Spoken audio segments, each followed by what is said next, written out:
যত দিন পেরোচ্ছে ততই এগিয়ে আসছে ঈদের তারিখ। ঈদকে উপলক্ষ করে এরই মাঝে জমে উঠেছে রাজধানীর ঈদ বাজারে কেনাকাটা। ঈদ উল ফিতরের মতো বড় উৎসবকে উপলক্ষ করে তাই এবার যমুনা ফিউচার পার্কে যাত্রা শুরু করেছে ৫৪ বছরের ঐতিহ্যবাহী লাইফস্টাইল ব্র্যান্ড মৌসুমী লাইফস্টাইল মার্ট। রবিবার নতুন স্টোরটির আনুষ্ঠানিক উদ্বোধন করেন জনপ্রিয় চিত্রনায়িকা নুসরাত ফারিয়া এবং মৌসুমী লাইফস্টাইল মার্টের চেয়ারম্যান ফারুক আহমেদ এবং ব্যবস্থাপনা পরিচালক ওশান আহমেদ অর্ক।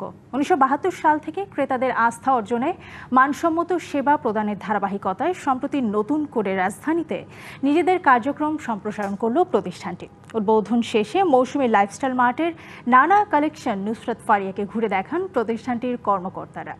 আয়োজনে জানানো হয়, গ্রাহকদের বিশ্বাসকে সর্বোচ্চ গুরুত্ব দিয়ে নতুন এই আউটলেটে নানা পণ্যের সম্ভার থাকার পাশাপাশি আধুনিক পরিবেশ, মানসম্পন্ন পণ্য এবং গ্রাহক বান্ধব সেবার মাধ্যমে সকলের আস্থা ধরে রাখতে সামনের দিনে বদ্ধপরিকর থাকবে প্রতিষ্ঠানটি।